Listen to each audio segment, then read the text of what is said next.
Hi, my name is Adeline, and just 2 weeks ago my sister raised her voice at me in front of our parents, declaring that I had ruined their lives, and the worst part was watching them nod as though her words were the undeniable truth.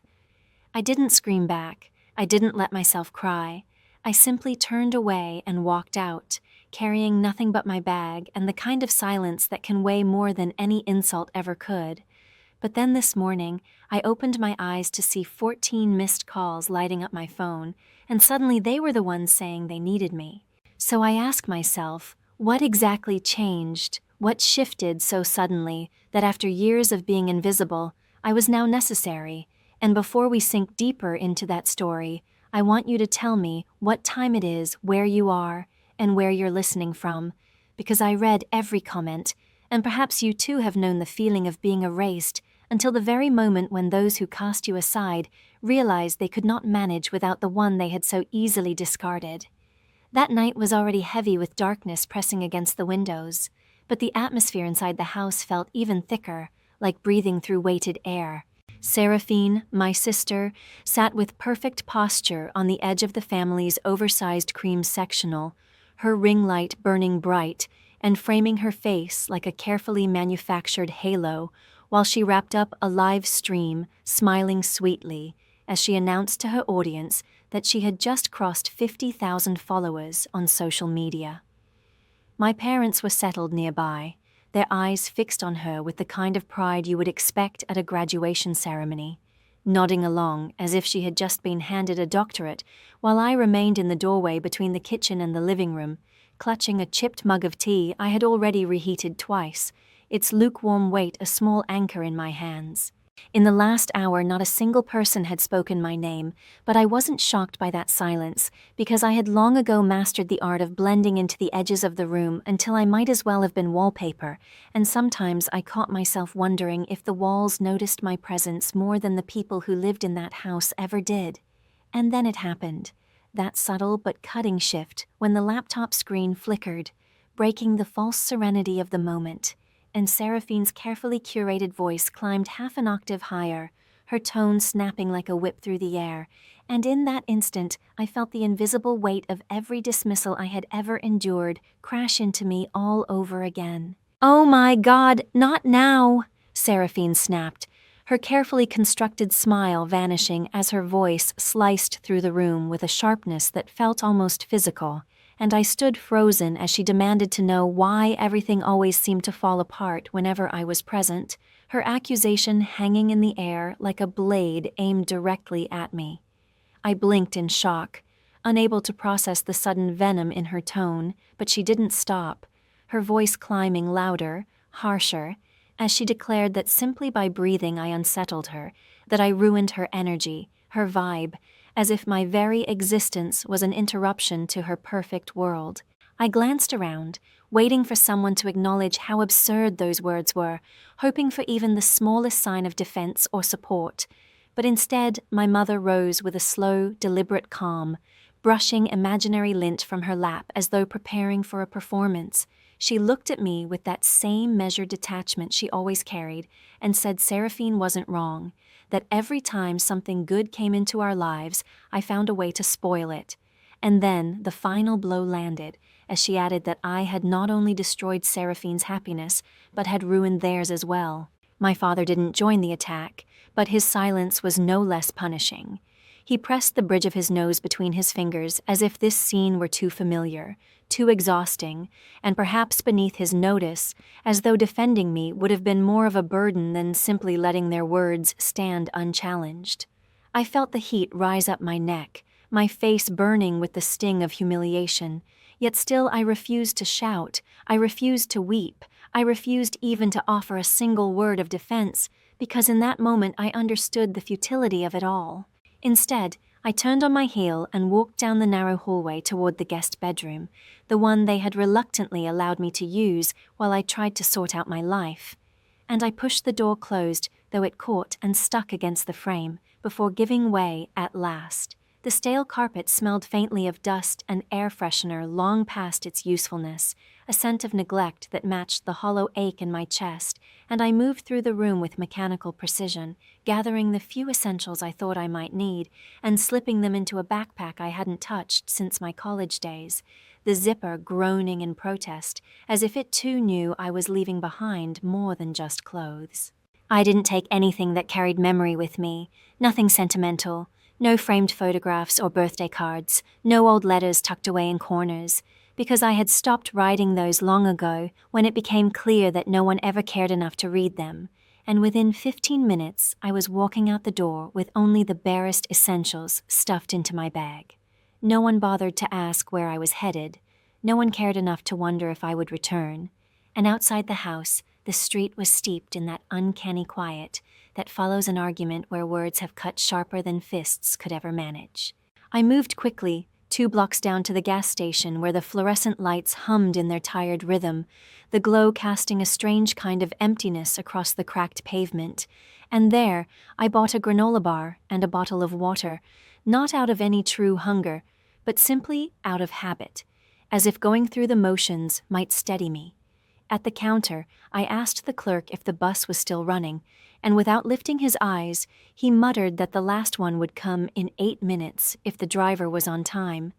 He wasn't, but I waited anyway, sitting stiffly on the cold metal bench with my hands shoved deep into my coat pockets and my backpack wedged between my knees like it was the only thing tethering me to the earth, a small life raft holding what little I still carried. When at last the bus groaned to a stop, I climbed aboard, keeping my eyes forward, and I did not allow myself to look back even once, because some doors close forever in silence. The ride into downtown Charlotte stretched longer than it truly was, each minute dragging as I kept my head bowed, watching the streaks of light blur through the window until the city became no more than a painting smeared by careless hands, and the anonymity of the crowded bus felt oddly comforting. No one daring to make eye contact, no one demanding my presence. At the final stop, I stepped down into the night and walked several blocks until I found a small beige motel with its neon sign flickering, the kind of place people end up only when better options and better people have already disappeared. The man at the front desk barely looked up, his gaze fixed on the glow of a reality show playing on a tiny television, and he didn't ask for explanations or stories, simply slid a key across the counter with a number scratched out and replaced in thick marker, mumbling the question, cash or card. Without hesitation, I handed over the last $42 I had left, and in that brief exchange, my old life was gone.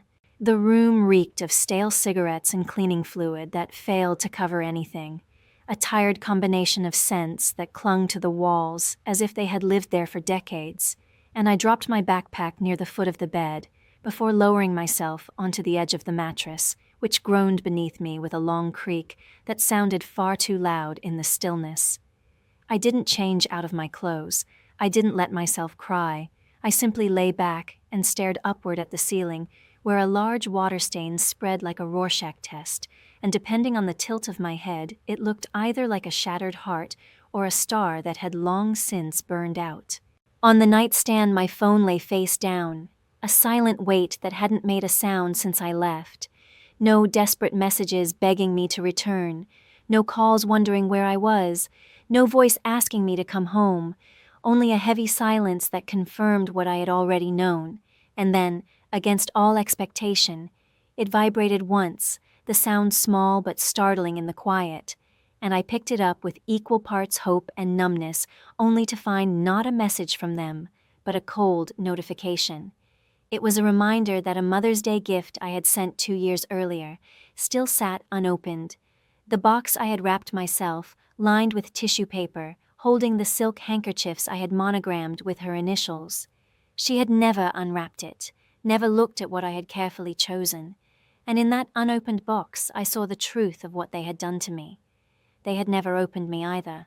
When morning came, I rose before the sun had fully cleared the horizon, the faint gray light seeping through the blinds as I sat and counted what little I had left. $270 and some loose change. My resources dwindling, but still enough to remind me that I hadn't completely fallen yet. I had no job and no place to call home, yet something about that reminder on my phone transformed the dwindling numbers in my wallet into less of a countdown and more of a challenge, a silent dare to see what I could make out of almost nothing. So I began walking toward downtown. My feet ached before I even passed the corner gas station, but I pushed on until I came across a small cafe near the bus depot, its handwritten chalkboard promising free Wi-Fi and coffee refills all day, and that was all I needed to keep moving forward. Inside, the air smelled faintly of burnt toast mixed with the harsh tang of floor cleaner, but none of that mattered as I stepped up to the counter and ordered the cheapest thing on the menu, a small coffee for $1.75, then carried it to the table closest to an outlet where I could plug in and settle down. I set my phone in front of me, its screen glowing like a lifeline, and logged into a few tutoring platforms I had bookmarked years earlier, but never had the courage to use, only to find one still held my old profile, waiting. I updated it carefully, polishing every line, specializing in SAT and ACT prep, offering writing support, study planning, patience, and reliability. Under the small About Me section, I typed words I wasn't sure I fully believed, but needed to put down anyway. I believe in showing up, even when no one else does. Those words sat on the screen like a vow, fragile but true, and I pressed save before moving on. By noon, I had applied to 16 different listings, scrolling through notes from parents desperate to see their children's test scores rise, and students drowning under the weight of college pressure, and I felt an odd connection to them, strangers who I understood in ways my own family had never tried to understand me. Somewhere around the fifth application, my eyes lingered on the words I had chosen to describe myself: reliable, compassionate listener.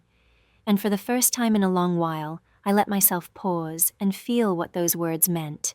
I could almost hear my grandmother's voice echoing in my memory, the way she would smile and tell me that I was always the one who listened, that even during Sunday dinners when the table overflowed with noise and everyone else fought to be heard, I would sit quietly at her feet, and in that stillness she saw something in me, something not showy or loud, but something genuine. Those words carried more weight than any compliment I had ever received, because they were simple and real. I swallowed hard as another memory pressed forward, this time of her funeral, where we stood in the crowded reception hall surrounded by polite strangers and unremarkable food. The kind of occasion where people filled silence with small talk about bad coleslaw rather than grief. A woman I barely knew leaned toward me with a soft expression and told me she thought my grandmother's second letter was beautiful, that she hoped it had brought me peace, and her words stopped me cold. Second letter? I blinked at her in confusion, because I had only ever received one, and when I asked what she meant, her face faltered, her voice trailing off as she explained she must have been mistaken, though she was certain my grandmother had written me another just 8 months before she passed. She seemed convinced it had reached me, but it never had, and the unease settled heavily on my chest. Still clinging to the benefit of the doubt, I asked my mother about it 3 days after the funeral, my voice careful, almost tentative, as if asking too boldly might break whatever fragile connection remained. She didn't hesitate, didn't even blink, as she dismissed it outright, saying it was nothing important, just sweet old lady things, repeating the phrase like it excused the loss of something that could never be replaced. That letter had been erased from my life the same way so many pieces of me had been erased. Not in one sudden act, but through a slow, deliberate pattern that stretched on for years. A gradual sanding down of my edges until one day I woke up and realized I had been made smaller by the very people who claimed they loved me. I pushed the memory aside and forced myself back into the rhythm of applications, clicking through listings with mechanical focus until a small sound broke the silence, a single notification chiming that one parent had responded, and then another followed quickly after. By the end of that first week, against all my doubts, I had secured 3 clients, 2 anxious high school students and 1 adult preparing for her GED, each of them trusting me with the weight of their hopes. The public library just 2 blocks from the cafe became my lifeline, a place where guests were allowed to borrow Chromebooks for online sessions, and every afternoon I booked 2-hour slots as though my survival depended on those hours, because in many ways it did. The pay wasn't much, but every single dollar felt like proof that I could still stand on my own, and the students gave me something even more valuable than money. They listened, they asked questions, they said thank you. One girl, Riley, looked at me during our second session with wide eyes and told me I was the only person who had ever explained the material in a way that made sense, and those words settled deep into me because they carried a kind of recognition I had never known in my own home. It felt strange to be seen so clearly by strangers when my own family had spent years looking past me, yet in that strangeness I found something close to belonging. That night I returned to the motel room, still small and dim but steady in its own way, and carefully recorded my earnings on the back of the same crumpled receipt I had been handed when I checked in. Line by line, I wrote down the hours I had tutored, the payments that appeared in PayPal, and calculated how much more I could stretch before my funds gave out. 2 more nights, I told myself as I glanced around the shabby space with its faint smell of bleach clinging to the damp curtains. But in that moment I understood that even a place as worn and temporary as this was mine. And for the first time in years, I felt a thin but undeniable thread of pride unfurl quietly in my chest, reminding me that survival could also carry dignity. They never noticed what I was creating, I whispered into the empty room, because they had never truly believed I was capable of building anything at all, and the words weren't born from bitterness anymore, but from a kind of clarity that felt cold and precise, a truth stripped clean of illusions. I stretched out across the bed without even taking off my jeans, too wired to surrender to sleep, and listened as the thin motel walls carried the faint hum of distant conversations, the steady buzz of a vending machine outside, filling the silence like a reminder of how temporary this place really was. Just as I reached for my phone to set it on silent, a new post appeared in my feed, the caption declaring, "Family is who shows up when it matters. Don't ever forget that." The words burned as I opened it and saw Seraphine's glowing face pressed close to our mother's, both of them raising glasses of something sparkling, their smiles as polished and false as stage lights. And before I even processed the expression on their faces, my eyes caught on something in the background that struck me harder. There on the wall hung the family portrait, only it wasn't the one I remembered. The familiar hallway wall, with its textured beige paint and the soft shadow cast by the lamp were the same, but the frame itself had changed. I zoomed in instinctively, my thumb trembling slightly as the truth came into focus, because the old photograph we had taken when I was 16, the one where everyone at least pretended I was part of the family, was gone. In its place hung a glossy, carefully curated image, Seraphine positioned proudly at the center as if she had always been the axis around which the rest of us revolved. My mother beside her in a cream cardigan with her face lit in practiced delight, and even the dog sat obediently in the foreground. They had erased me, not only from their lives but now from their walls, and it was as though I had never been there at all. In the photo, my mother stood to one side, beaming in her cream cardigan, while my father sat stiffly beside her with the kind of smile that looked rehearsed rather than natural. And even the family dog, Sprout, the golden retriever they had brought home after I moved out, was placed neatly in front as if completing the picture. The image looked less like real life and more like a campaign ad for some Hallmark version of a family, polished and idealized. But what struck me most was what was missing: me. There was no mention of me, no trace, nothing at all to suggest I had ever existed within those walls, only a bright and carefully curated portrait trimmed clean of every piece that might have complicated their story. I didn't cry, though for a moment I thought I might, but what rose instead was a slow heat spreading steadily through my chest, not sadness and not quite anger, but something heavier and quieter, like the ache you feel watching someone toss a letter into the trash, before even glancing at the words inside and realizing the letter was yours. I sat on the edge of the motel bed with the phone glowing in my hand, and I knew that a few years ago I might have softened the truth, might have told myself they probably just needed a smaller frame, or maybe they hadn't realized I would notice the omission. But not now, not after everything. This time I knew it wasn't an oversight or an accident. It was deliberate, official, a declaration that I had been erased, not metaphorically, not just emotionally, but physically removed from the very evidence of our shared life. My thumb scrolled back through other photos on Seraphine's page, the captions chirping with words like "throwback to the good old days" and "grateful for my tribe," each one accompanied by pictures where I was either barely in the frame, cut off at the edges, or conveniently cropped out altogether. And now, in this newest image, I was not simply pushed aside. I was gone completely, as though I had never belonged at all, and with that realization, a wave of memory rose up and pulled me under. I was 9 years old, standing precariously on a stool so I wouldn't be too short to appear in the church group photo, trying to smile while everyone else seemed to fit so easily into their places. Laughter rippled through the family when Seraphine joked that I always looked like I had photobombed the pictures, and though my mother stepped in with a mild defense, saying I was just shy, her words didn't stop them from shifting me to the very end of the lineup. Out of frame was easier, after all. The memory stung as it surfaced, and I blinked it away quickly, reaching instead for my tote bag, determined to distract myself with work.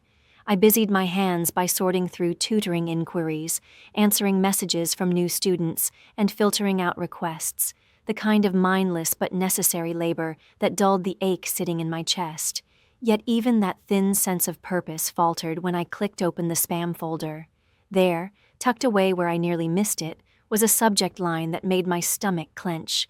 Re-Family Podcast Opportunity. It had been sent by Seraphine, and I had been copied on the email as if I were nothing more than an afterthought, a name tagged onto the edge of her correspondence. Against my better judgment, I opened it. Inside was a short, carefully written message to a PR representative, pitching a podcast episode on modern family dynamics, told through the lens of resilience and the image of social media influence, all dressed in professional language and polished ambition, the kind of thing designed to make her shine. And as I read, the weight of being erased pressed down harder, reminding me that even when I was visible, it was only ever as a shadow on someone else's stage. At the very bottom of the email, the words cut deeper than anything I had expected. My sister? She's just bitter and emotionally unstable. We don't talk for a reason. I don't want her involved. The line sat on the screen like a final verdict, a dismissal written so casually it made my chest tighten, and as my eyes traced over it, the claim that it had taken years to rebuild the family's image, my grip on the phone grew so tight I could hear the faint ringing in my ears. I read that line once, then again, and a third time, each repetition pounding louder in my mind until the words bitter and unstable echoed with brutal clarity, as though they were being branded across my skin. Yet even then I refused to cry, I refused to scream, because I knew this wasn't the moment to break. It was the moment to record.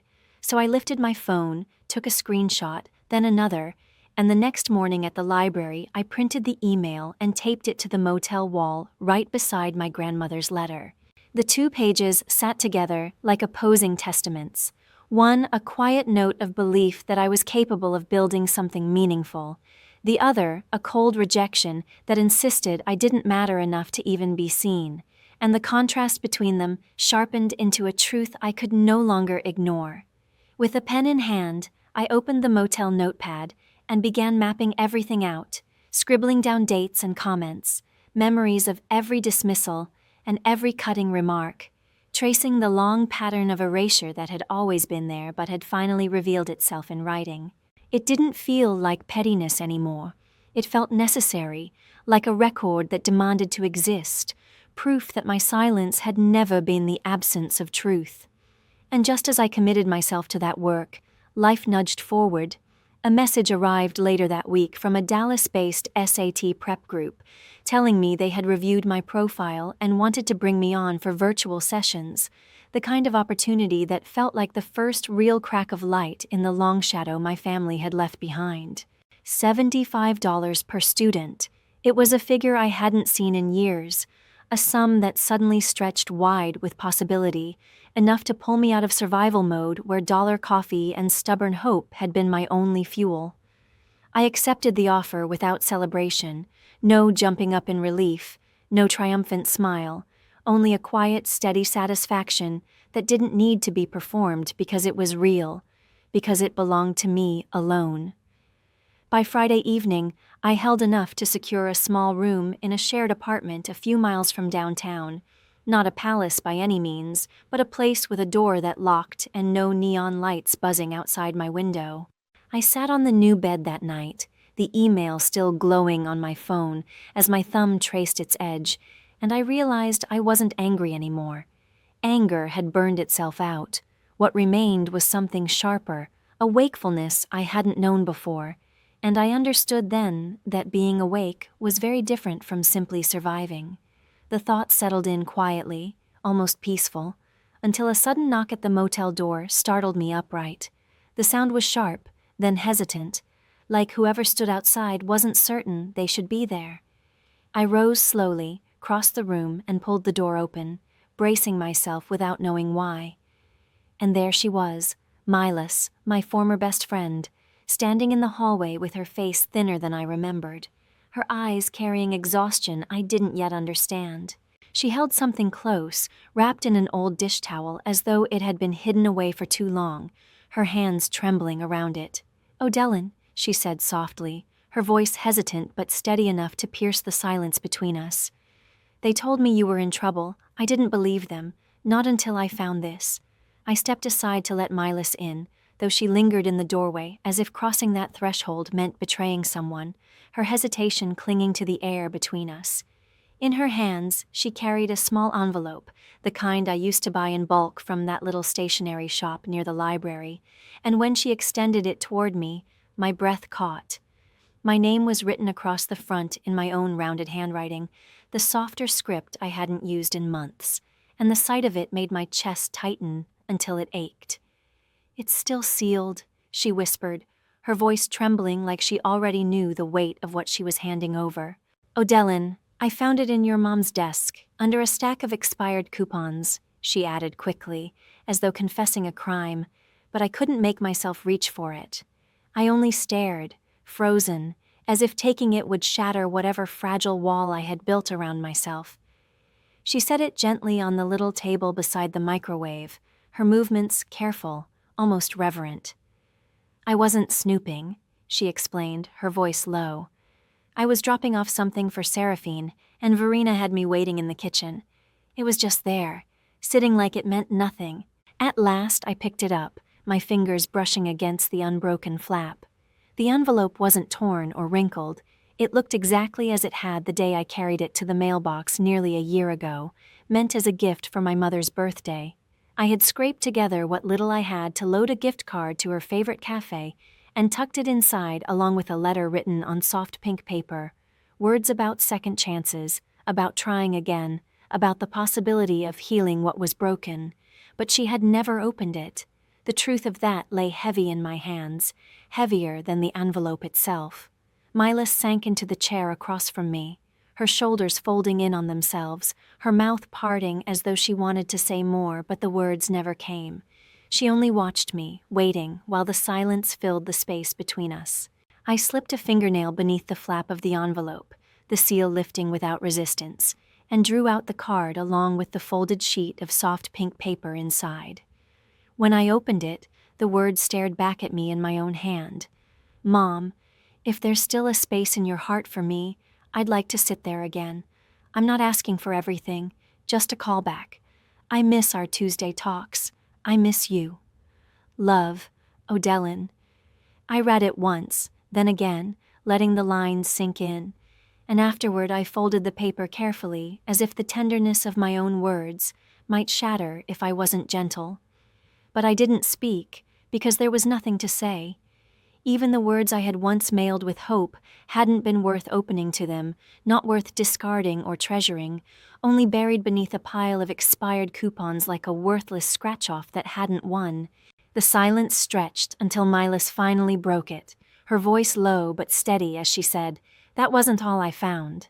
She reached into her tote, her movements deliberate, and slid several printed pages across the table, her eyes searching mine as if preparing me for another blow. It was Seraphine's new site, branded as The Success Academy, or some equally glossy title, and as I skimmed the pages, recognition flared in my chest. "I used to help you build this stuff, remember? I'd know your voice anywhere," Milas murmured, but I was already seeing it for myself. My breath caught as I scanned the first page, then the next, because it was all there, the introduction text, the diagnostic rubric I had poured months of work into refining, even my diagrams, all lifted wholesale, copied without hesitation, my voice repackaged under her name, and every line confirmed what I already knew. She had stolen everything. The same color palette ran through every page, only now it was stamped with Seraphine's name, her photographs, her brand, her ownership claimed in bold letters where mine had once been. "She said you gave it to her," Milas added quickly, almost apologetically, but I didn't need convincing to know that was a lie. A hollow laugh slipped out of me, one of those short, breathless sounds that die before they fully leave your throat, and I muttered to myself that even my sidebars, even the section headers, had been stolen. My voice trembled as I said it, though my body stayed rigid, unwilling to move, as if shifting even slightly might let the betrayal split me wider. Milas remained silent, watching with eyes that brimmed with sympathy but offered no words, and eventually she rose to leave. She hugged me tightly, tears spilling as she slipped out the door, leaving me in the stillness once more. I sank onto the floor with my back pressed against the cheap wood-paneled wall, no music playing, no television to distract me, only the low hum of the mini-fridge and the occasional groan of the pipes filling the emptiness. That quiet was broken by the sudden buzz of my phone, its screen lighting up with a missed call, then another, and another. I sat frozen as the count climbed steadily until it reached 14, each new vibration gnawing at the silence like a reminder I didn't want. Soon after, voicemails began to pile up, one after another, though I resisted listening, holding onto the stubborn shield of not caring. Curiosity, however, eventually cracked that shield, and I pressed play on the last one. My father's voice came through, weary and frayed, carrying none of the anger I had grown used to, but instead something almost like panic. "Odalyn," he said, "your sister's getting dragged all over the internet. Some blog picked up the story. They're calling it plagiarism." The words settled like a stone in my chest, confirming that the storm I had always expected was finally here. People were furious, he explained, the accusations spreading faster than Seraphine could control, and though she insisted I was lying, the story was gaining traction. "We need your help to calm it down," he said, his voice heavy with the weight of expectation. "She's not handling it well." There was no apology, no hint of acknowledgement for what had been done to me, only the same familiar pattern I had lived through for years. They reached for me only when the fire had grown too hot and they needed someone else to put it out. I didn't answer. I didn't even send a text. I simply sat there with the phone resting on my lap, watching as the screen glowed, dimmed, and glowed again, each vibration puncturing the quiet. The relentless buzz scraped against my nerves like a mosquito hovering at the edge of sleep, small but persistent, nagging without pause, a sound designed to drive you mad.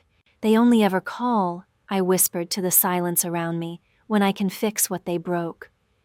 My arms felt weighted, my body folding in on itself as I leaned forward and rested my forehead on my knees, still refusing to give in to the tears I had denied for so long.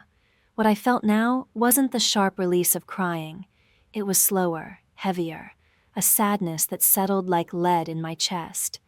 I reached for my laptop, the screen flickering awake as I hovered over a folder marked Curriculum Archive. My finger tapped the delete key almost instinctively, the temptation whispering that maybe I should just let it all go, wipe away the evidence as completely as they had wiped away me. For a moment I lingered there, ready to erase it all. But then I saw it, a folder I hadn't touched in years, tucked away as though waiting for this very moment. A digital drawer I had nearly forgotten, but could never have predicted would hold the key to what came next. The folder was named Grandma, Legal, and with a hesitant click I opened it, half expecting nothing of value.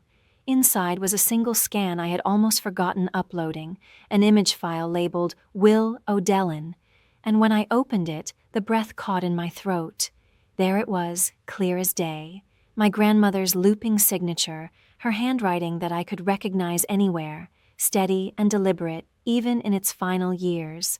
The document held a clause written with unshakable clarity, stating that I, O'Dellin Shipley, was the sole recipient of her educational materials, every curriculum, every tutoring design, every framework we had worked on together.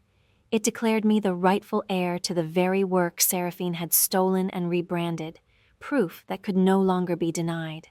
The file had been scanned 5 years earlier, and then buried, hidden ever since, like one more truth they had tried to erase. The next morning, the weight of that discovery hadn't lifted, not even a little. I sat in the dim light of my small apartment staring at the document on the glowing screen as the sun crept through the dusty blinds, casting narrow beams that seemed to frame the words like a divine spotlight. It was all there, bold and formal, stamped and sealed in my grandmother's careful hand. The statement left no room for doubt. All intellectual property and preparatory curriculum created or co-developed with O'Dellin Shipley shall remain under her sole name.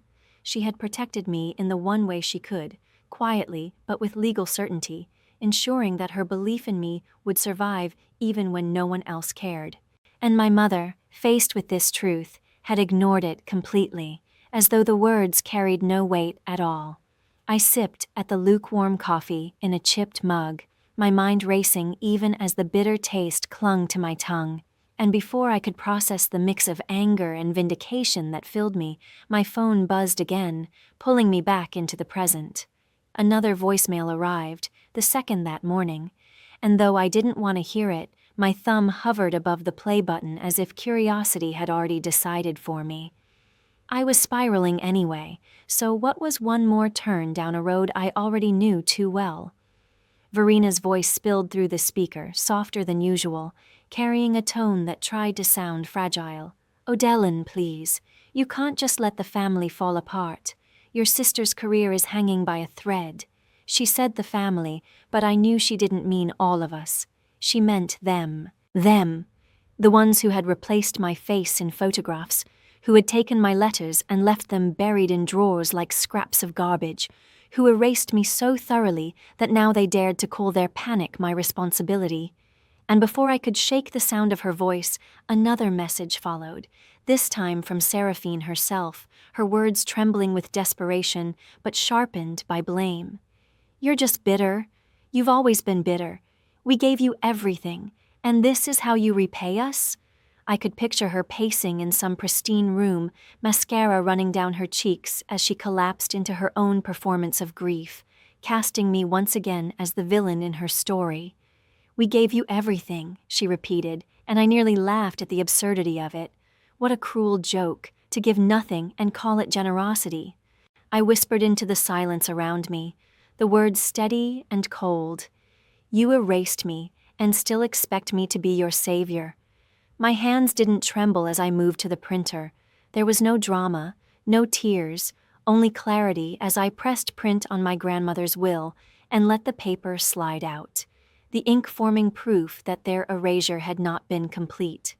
There were no tears left, only clarity, and with steady hands I pinned the printed will to the wall beside the screenshot of Seraphine's email and the faded note from my grandmother. One was typed, one was printed, and one was written by hand, yet together they told a single story, that I had been erased, stripped from memory and record, and now the very people who had discarded me demanded I step back in to repair the wreckage they had made. I stared at that wall for a long time, letting the pieces align, until by lunchtime I had made up my mind. I searched for a lawyer in Austin who specialized in intellectual property, and quietly booked a consultation, my decision firm but calm. When I arrived at her office, I laid the printout on the desk and spoke with measured control, telling her I wasn't looking to sue, not yet. What I wanted was documentation, verification, a record made public and formal. I wanted ownership to be indisputable. The lawyer, a woman in her 50s named Margot, studied the will and raised an eyebrow, her finger tapping the clause that bore my name. "You don't need a lawsuit to reclaim what's yours," she said with quiet certainty. "You just need a notice." Her words carried a kind of authority I hadn't felt in years, and when I left her office with the paperwork in hand, sunlight spilling warm across my shoulders, I carried something else with me too: control, the first real taste of it I'd known in a long time. But peace was fleeting, fragile, gone before nightfall. That evening, a knock echoed through my apartment door. 3 raps, firm and deliberate, familiar enough to chill me. I glanced through the peephole and nearly stepped back in disbelief. Verena, Gareth, and Seraphine stood there together, their faces lined with weariness and resolve. I opened the door but did not welcome them in, and so we remained standing in the narrow hallway, the air sharp with all the unspoken things pressing between us. The air between us felt razor sharp, as if every unspoken word had hardened into glass, ready to shatter into 1,000 shards if anyone dared to raise their voice. Verena looked worn down, her lipstick faded, her hands trembling at her sides, while Gareth stood beside her in silence, just as he always had, offering nothing at all. Seraphine's eyeliner had smudged, her carefully curated shine cracking at the edges, and she seemed aware that the mask she relied on was no longer holding. "We made mistakes," Verena began, her hands clasped together as if in prayer, her voice low and pleading. "We know, but family means forgiving." I didn't blink, didn't soften, because forgiveness had been spent long ago. "No," I said quietly, the words steady, deliberate. "Family meant not burning my letters. It meant opening my envelope. It meant saying my name when you praised your family in public." Verena's eyes dropped to the floor, unable to meet mine, and I turned toward Seraphine. She met my gaze with the look of a child caught red-handed, guilty, yet too practiced in deflection to summon any real remorse. The silence between us said more than her words ever could. "This time," I told them, stepping back into the doorway, "I'm not the one fixing your mess." My voice didn't rise, my anger didn't spill over. I didn't need to scream.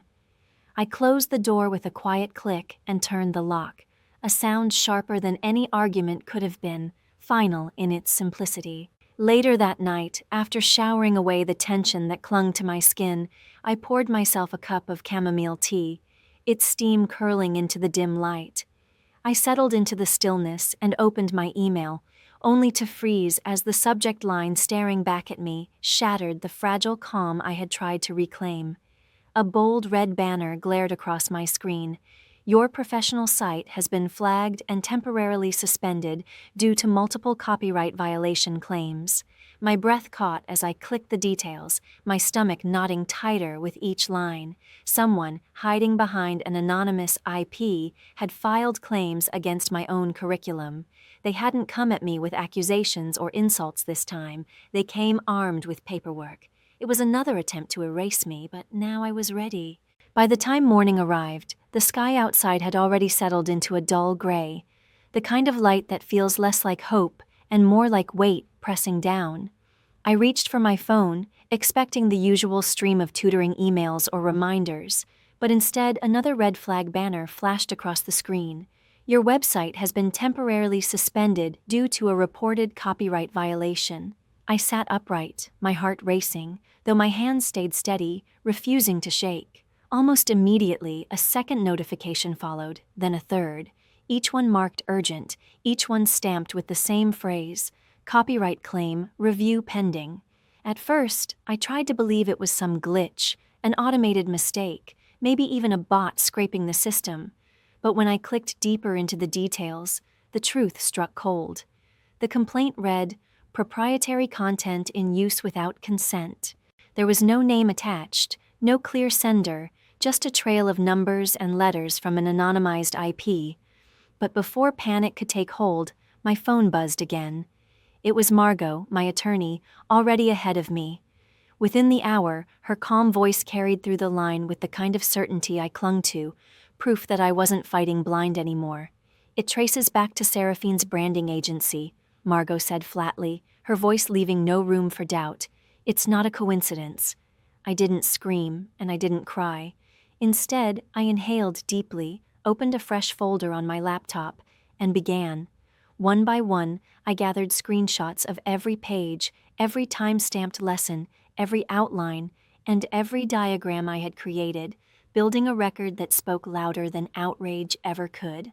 I pulled up the PDF of my grandmother's will and highlighted the exact clause that secured my ownership of the intellectual property. I dug through my old cloud backups and added early drafts of my work, documents that predated Seraphine's Academy entirely, proof that the foundation had always been mine.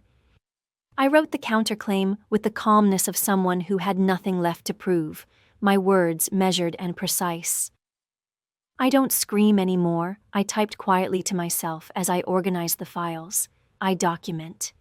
And in that small declaration, I felt the shift, the steadiness that comes from choosing facts over fury. That same afternoon, I composed an email, not only to the board hosting my platform, but to every tutoring client and professional contact in my network. I didn't lace it with dramatics or accusations. Instead, I kept it simple, composed. "In light of recent confusion, please find attached original course materials, timestamps, development drafts, and my legal rights to the content, as secured through notarized family documents. I appreciate your continued trust." The replies began rolling in almost immediately. Most were supportive, some expressed surprise, but then one message arrived that stopped me cold. It was from a parent I had worked with the previous fall, a single mother from Houston, and her words were short but powerful. "Your course saved my daughter's future. Don't let them take this from you." That message stayed with me, so I printed it and pinned it to the wall beside my grandmother's will. One page was born of blood, the other of effort, and together they formed something solid and undeniable, a reminder that my existence and my work could no longer be erased. I stared at them for a long time, letting their presence anchor me in a way nothing else had in years. By evening, the storm had shifted away from me.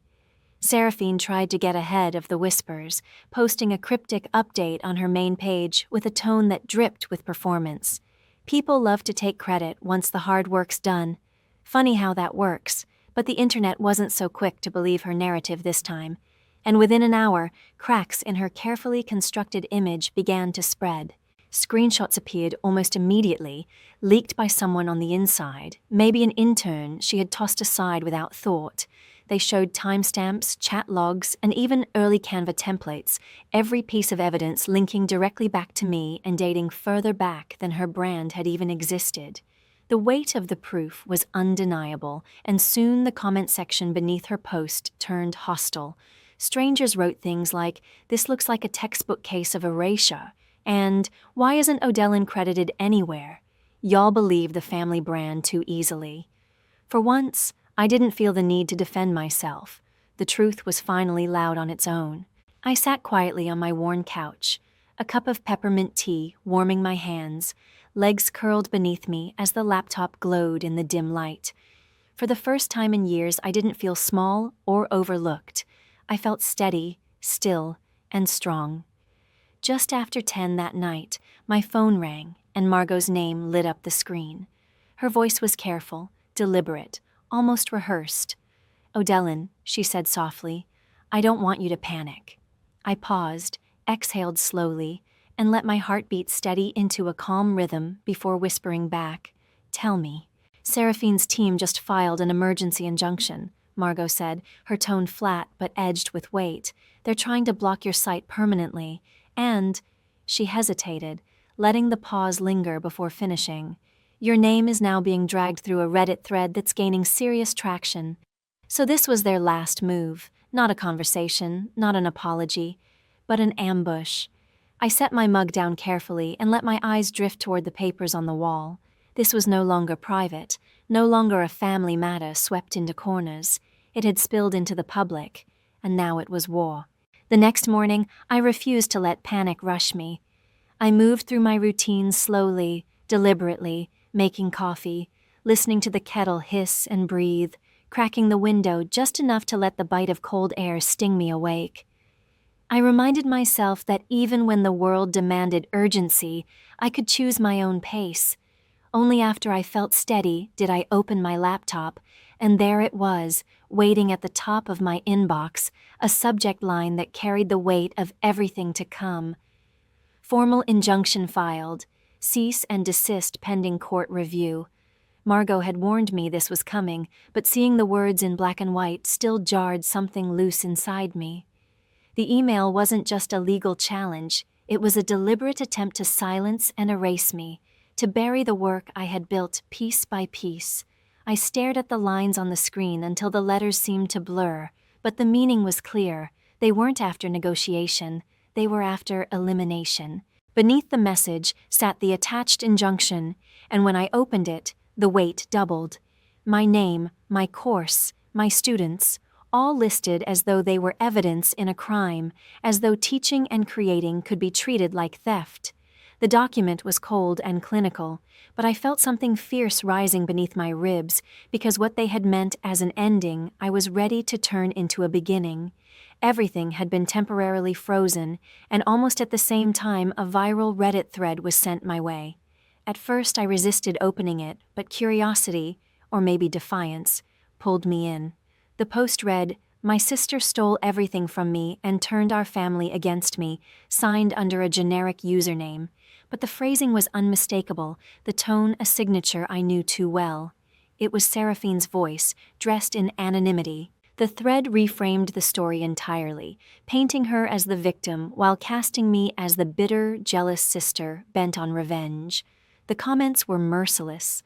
Wow, what kind of person does this to family? Ungrateful much? Can't believe someone would tear down their own blood for attention. Each one cut with the sharpness of strangers who knew nothing but believed everything. My instinct was to close the page and retreat, but something held me there. Near the bottom of the thread, buried beneath the noise, a single comment appeared. Funny how the receipts always show up when the loud ones overplay their hand. It was short, almost quiet, but it stopped me in my tracks, because it was true. I had the receipts, every screenshot, every draft, every legal document, all of them undeniable, all of them waiting. The realization steadied me, pulling me out of the spiral. I didn't waste another moment. I turned on my webcam, leaving the room dim, no makeup, no flattering angles, no carefully staged performance. It was just me, raw and unvarnished, and I spoke, not with anger, not with apology, but with certainty. I lifted my grandmother's will into view, the paper that had been hidden for years, and read the clause aloud so there could be no mistake. I read the clause about ownership clearly into the microphone, held up the signed page for the camera to see, then switched to a screen share of my original curriculum files. Drafts, time-stamped revisions, side-by-side comparisons of Seraphine's glossy rebranded content against my work. Each piece layered into the story they had tried to bury. Finally, I revealed the emails, the ones from her agency and her PR team, the ones where my name had been scrubbed out as if I had never existed at all. When I finished, I looked straight into the lens, my reflection small but unflinching. "They say silence is strength," I said, my voice steady, "but sometimes truth needs a voice. This is mine." There was no music, no cuts designed for drama, no plea for sympathy or support. I simply clicked upload and let the truth stand on its own. Within 2 hours, my phone would not stop buzzing. Former clients shared the video with captions that told their own truths. "This woman helped my son pass his GED. She worked with my daughter when no one else would. She's the reason my kid got into college." Their words wrapped around mine, weaving a chorus that carried more weight than anything Seraphine could fabricate. Momentum built quickly. A teacher I had once collaborated with reposted my slides, while a blogger I'd never spoken to stitched my video on TikTok, praising its calm clarity and the precision of my evidence.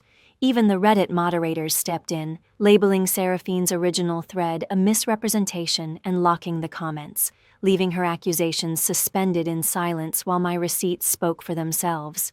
Something was shifting, slowly but undeniably, as though the weight of years was beginning to tilt. Late that night, I listened to a voicemail from my mother, her voice lower than I had ever heard it, stripped of its usual performance and carrying only exhaustion. "We're sorry," she said. "Not for everything, not yet, but at least for letting it happen. You didn't deserve that, Odellin. She didn't ask me to call back, and I didn't." The part of me that had longed to hear those words since I was 9 years old didn't leap to answer, didn't reach toward the phone like I once would have. It simply listened, quietly, and let the words settle in place without demanding more. For the first time, I understood that sometimes acknowledgement, however small, was not a door back into the past, but just an echo that confirmed how far I had come without them. Only a few hours later, there was a knock at my door, sharp enough to jolt me upright. No one had told me they were coming, and I opened it slowly to find a delivery man standing there with a clipboard and a small sealed box. "Certified," he said. "Signature required." I scrawled my name, took the package, and carried it to my bed, my hand steady as I peeled back the seal. Inside was a single envelope, legal-sized, cream-colored, stamped with authority, from Seraphine's lawyer. I unfolded the papers and read the words carefully. Proposed settlement agreement enclosed, confidentiality required. The silence in the room seemed to deepen, as though even the walls were waiting for my response. Full rights and name restoration in exchange for non-disparagement. That was what the settlement offered. They were putting a deal on the table, a silent end, a trade of dignity for quiet. But what they failed to realize was that silence didn't protect them anymore. Silence only delayed what was inevitable. Silence had been their shield for years, but now it was my answer. I held the check in my hands without trembling, its weight undeniable, 6 figures worth of forgive and forget, but my fingers stayed steady as I unfolded the NDA behind it. The words spilled across the page like a script I had already memorized. Withdraw all claims, delete the video, never speak publicly again. It was the kind of offer that disguised itself as resolution while reeking of control, an agreement designed to rewrite history under the mask of civility. I read it twice, first as the woman who had spent far too many years doubting herself and bending under their dismissal, then again as the woman I had become, the woman who no longer needed permission to be seen or heard. In that second reading, the truth rang louder than any dollar figure ever could. They wanted me quiet, not respected, not restored, just silent. So I carried the pages to the shredder, fed them through the slot, and listened as the blades chewed the paper into dust, the sound more satisfying than any apology could have been. That afternoon, I posted my final statement. No video this time, no dramatics, just a still image that carried more weight than spectacle ever would. My name, my credentials, and the words etched across the screen. You don't owe people silence just because they shared your last name. I added only one final line. I won't take hush money for pain I never caused. By nightfall, the post had spread everywhere, echoed across platforms, screens, and conversations, and women from all over began to respond. Their voices layered over mine, a chorus of recognition and resistance, and for the first time I realized that what I had built wasn't just defense or survival. It was a signal that silence was no longer the only option. Former educators, daughters who had been gaslit out of their inheritances, and sisters who knew the sting of being scapegoated began sharing my words. They didn't spread them for sympathy, but because the statement named something they had carried in silence, something they couldn't say aloud themselves. One message read simply, "I thought I was the only one. Thank you for saying what I couldn't." In my new home office, where I no longer needed to beg for a seat at the table, I hung the wrinkled paper I had carried since that first motel room, the one that whispered, "You will build what no one sees today." Beside it hung the official letter from my lawyer confirming what had always been mine: ownership affirmed, intellectual property registered, curriculum protected at last. The desk I worked at was modest, the kind of simple wood that bore scratches from years of use, and the window overlooked nothing glamorous, just a bus stop where people carried on with their own lives. But it was mine in a way no one could take back, mine in a way that mattered more than any stage-managed family portrait ever could. I haven't heard from my family since. Not on birthdays, not when Seraphine's site was permanently shuttered, not even when word spread that my mother had quietly sold the family house. Some claimed it was to cover the cost of the legal fallout. Others whispered she had simply grown tired of the fight. But I no longer chased the rumors, no longer let gossip substitute for truth. I stopped waiting for apologies, whether written in ink or whispered secondhand through other people's mouths. My family weren't monsters, not in the fairy tale sense. They were simply people who had turned me into one because it was easier than facing their own reflections. And once I understood that, I no longer needed their words, their approval, or their silence to define me. I hadn't fought to punish them. I had fought to free myself. And freedom, I discovered, was quieter than I'd ever imagined, but it wasn't empty. It held space for something new. Last month, I launched a small scholarship fund in my grandmother's name. Nothing flashy, just enough to help students like the ones I used to tutor when I could barely scrape together rent. Slowly, thank you notes began to arrive, most from strangers, but each carrying a piece of the life I had built outside their shadow. One letter stood out among the rest. It was from a student I had once worked with back when I was tutoring out of the public library, a girl who reminded me of myself. "You were the first one who told me I could do it. I believed you," she wrote. I sat with that letter for a long time, not because it hurt, but because it didn't. It was proof that the life I had built mattered, proof that what they thought would bury me had instead become the soil where something lasting had grown. This was the life I had forged in the silence they left behind, a silence that once felt suffocating, but had become the ground where I planted my own voice. A few days ago, I printed a second copy of my grandmother's note, the one I had carried like a lifeline through the hardest nights. I folded it neatly into an envelope with no return address, no explanation, no message beyond the words she had given me. "You will build what no one sees today." I mailed it to a girl I once tutored, one who had quietly confessed that her parents thought she was too much, that she needed to stop dreaming so loudly. And I thought of her in some future moment, sitting alone in a room that felt too heavy, staring at words she wasn't sure she deserved. Maybe, I hoped, those words would do for her what they once did for me, light a small stubborn flame in the dark, enough to keep going, enough to believe she could build something no one else yet saw. Have you ever stopped chasing the apology that never came? The words you thought would finally stitch the wound closed, only to realize that peace itself was the real closure? That sometimes the silence left in its place can be lighter than the noise of excuses and half-truths. Have you ever looked at the people who erased you, the ones who decided it was easier to trim you out of the frame than to face what they had done, and still found a way to keep standing, to keep building? That kind of strength doesn't roar, it endures. Maybe your scars don't look like mine, but if you've ever carried the weight of being overlooked, dismissed, or scapegoated, you already know how heavy it is. And you also know what it means to put that weight down, to choose not to carry it anymore, and to find your own voice in the quiet that follows. So I ask you, have you ever been erased by your own family and still found the strength to create something lasting? Share your story below. I read every single one.